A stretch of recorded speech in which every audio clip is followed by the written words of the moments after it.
یک طرفہ کچھ بھی نہیں ہوتا، محبت بھی نفرت بھی۔ ہاں، دھوکہ ہمیشہ یک طرفہ ہوتا ہے۔ عاجزی اختیار کرو، کیونکہ انسان کی اکڑ خدا کی پکڑ پر ختم ہو جاتی ہے۔ خود کو خود ہی خوش رکھنے کی کوشش کیا کرو۔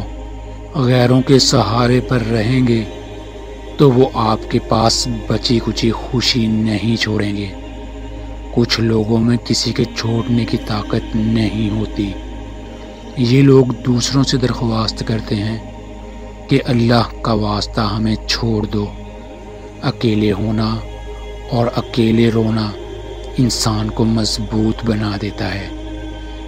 حیا دار ہونا مرد پہ بھی اتنا واجب ہے جتنا عورت پر، لیکن اس دور جہالت نے شرم و حیا، وفا، قربانی صرف عورت کے نام پر محض کر دی ہے۔ کیا خوب کہا کسی نے کہ چاہنے سے زیادہ چاہے جانے کا احساس خوبصورت ہوتا ہے۔ جس عورت میں دیکھو کہ وہ ہر وقت خاموش اور نظر جھکائے ہوئے ہو تو سمجھ جاؤ وہ محبت کی تلاش میں ہے۔ اسے اپنا لو، ہمیشہ خوش رہو گے۔